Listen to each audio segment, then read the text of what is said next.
ઠંડીમાં ખાવાની ખૂબ મજા આવે તેવા એકદમ ટેસ્ટી અને સરળ રીતે આપણે પુડલા તૈયાર કરીશું અને સાથે ચટપટી ચટણી પણ તૈયાર કરીશું જે તમને લોકોને ખૂબ પસંદ આવશે અને જે લોકોને પુડલા પસંદ નથી તે લોકો પણ જરૂરથી પસંદ કરશે તે રીતે તૈયાર કરીશું અને જે પુડલાનો ટેસ્ટ તમને મહિકાના પુડલા ખાતા હોય ને તેવો જ આવશે. તો ચાલો આવા ટેસ્ટી પુડલા તૈયાર કરીએ.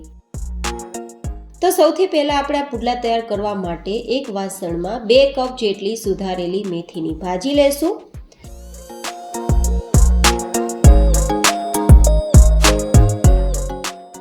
સાથે 2 કપ જેટલી સુધારેલી પાલકની ભાજી લેશું. સાથે 1 કપ જેટલા સુધારેલા ધાણા લેશું. સાથે 1 કપ જેટલી સુધારેલી લીલી ડુંગળી લેશું. સાથે અડધા કપ જેટલું સુધારેલું લીલું લસણ લેશું. તમે અહીંયા ડુંગળી લસણમાં વધઘટ કરી શકો છો અને ડુંગળી લસણ ના ખાતા હોય તો સ્કીપ પણ કરી શકો છો. સાથે અડધા કપ જેટલા સુધારેલા મરચાંના ટુકડા લેશું. તીખા મરચાં હોય તો ઓછા લેવા અથવા ટેસ્ટ પ્રમાણે વધઘટ કરી શકાય. સાથે 4-5 ઇંચ જેટલા આદુના ટુકડાને આ રીતે ગ્રેટ કરી લેશું ખમણીની મદદથી. તમે પેસ્ટનો ઉપયોગ પણ કરી શકો છો. આ રીતે બધી જ આપણી સામગ્રી મિક્સ કરી દઈશું.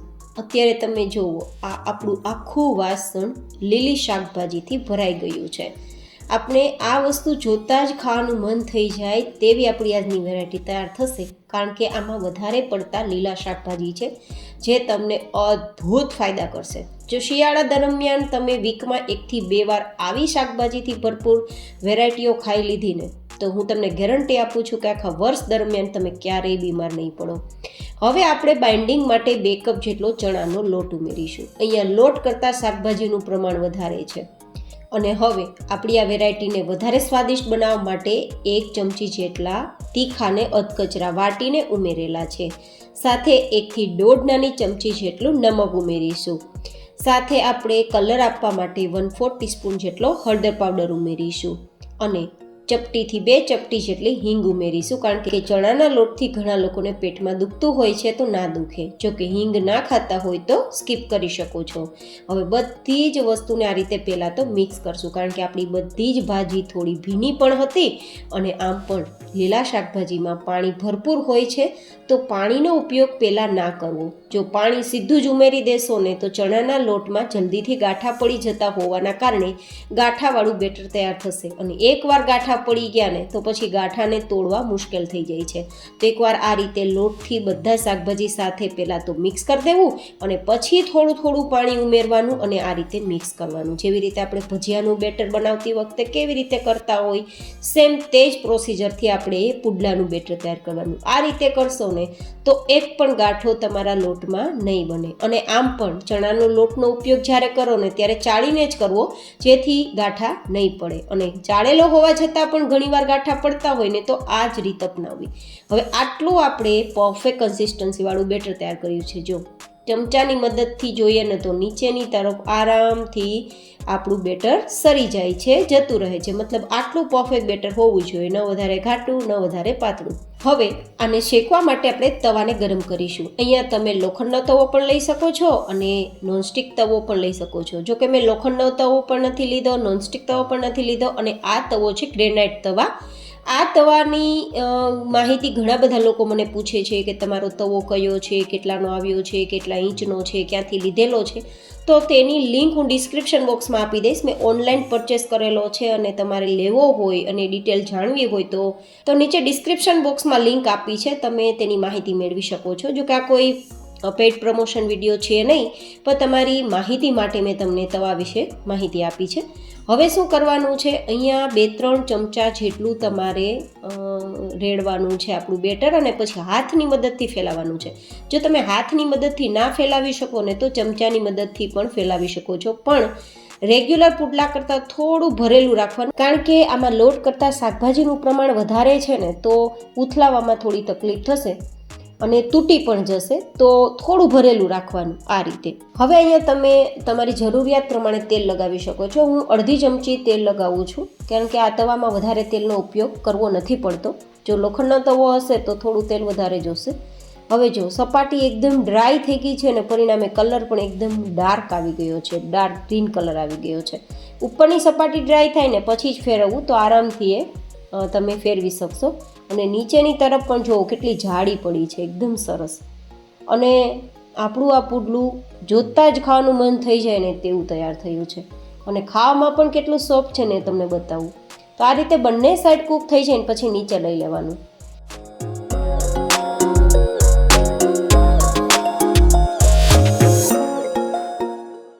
જો આ રીતે આરામથી બેન્ડ વળી જાય છે ને બેન્ડ વળતા તૂટતું નથી, એનો મતલબ ખાવામાં સોફ્ટ છે. અને પાછળની તરફ એવી ડિઝાઇન આવી છે કે એકદમ ક્રિસ્પી હોય, ખસ્તા હોય તેવી ડિઝાઇન આવી છે. અને આ રીતે બેન્ડ વાળતા તૂટતું નથી એટલે સોફ્ટ તો જરૂરથી બન્યું જ છે. તો એકદમ રૂ જેવું પોચું અને કલરમાં એકદમ ડાર્ક ગ્રીન, જોતાં જ ખાવાનું મન થઈ જાય તેવા આપણા પુડલા તૈયાર છે. હવે તેની સાથે ખાવામાં મજા આવે ને તેવી આપણે એક સ્પાઇસી ચટણી બનાવીશું.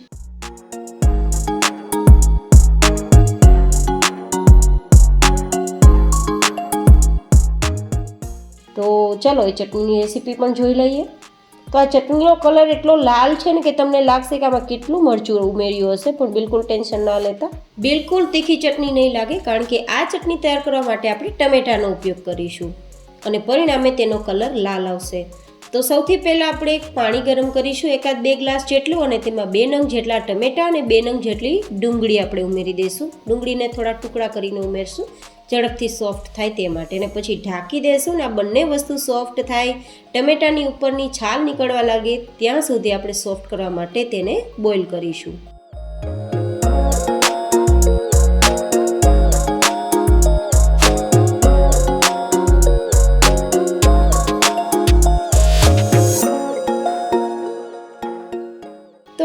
લગભગ 2 જ મિનિટની અંદર ટમેટાની છાલ નીકળવા લાગી હોય ને તેટલું સોફ્ટ થઈ ગયું છે અને ડુંગળીના એકદમ નાના નાના ટુકડા થઈ ગયા છે અને છાલ ટમેટાની નીકળવા લાગી છે. તો ગેસની ફ્લેમ બંધ કરી દઈશું. આ આપણા વેરાયટીને નીચે ઉતારી લેશું અને થોડી ઠંડી કરીશું. ઠંડી થઈ ગયા બાદ જે ટમેટાની છાલ છે તેને આપણે કાઢી લેવાની છે. જો કે તમારે ના કાઢવી હોય તો ઓપ્શનલ છે, પણ કાઢવી હોય તો કાઢી શકો. આ રીતે મેં તો કાઢી છે. અને પછી તેને આપણે ઠંડી થઈ ગયા બાદ મિક્સરમાં લઈ લઈશું. 2 નંગ જેટલા જે ટમેટા અને 2 નંગ જેટલી જે ડુંગળી છે ને તે.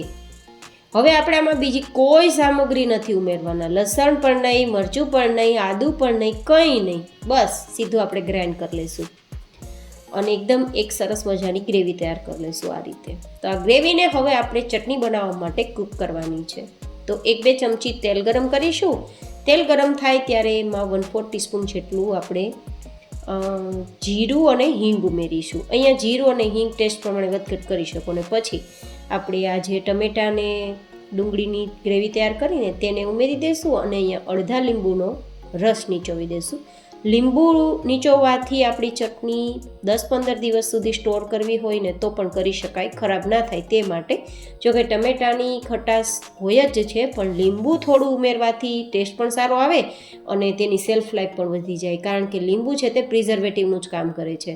હવે અહીંયા સ્વાદ પ્રમાણે નમક, અડધી ચમચી જેટલું નમક, 1/2 ચમચી જેટલું લાલ મરચું પાવડર અને થોડી અહીંયા ખાંડ ઉમેરીશું. થોડી આપણી ખટાશને મેન્ટેન કરવા માટે 1/2 ચમચી જેટલી. તમે અહીંયા ગોળનો ઉપયોગ કરી શકો છો. અને પછી આ રીતે મિક્સ કરી દઈશું. તમે લાલ મરચું પાવડર પણ ટેસ્ટ પ્રમાણે ઉમેરી શકો અને તમારા ટમેટાં વધારે ખાટા હોય તો થોડી ખાંડ વધારે પણ ઉમેરી શકો છો. પછી આ રીતે મિક્સ કરી દઈશું અને મિક્સ કર્યા બાદ આપણી આ ચટણી જેટલી પાતળી દેખાય છે ને તે થોડી ઘટ દેખાવા લાગે ને, થીક દેખાવા લાગે ને ત્યાં સુધી ઢાંકીને કૂક કરશું. તો 1-2 મિનિટમાં કૂક થઈ જશે ને થીક પણ થઈ જશે.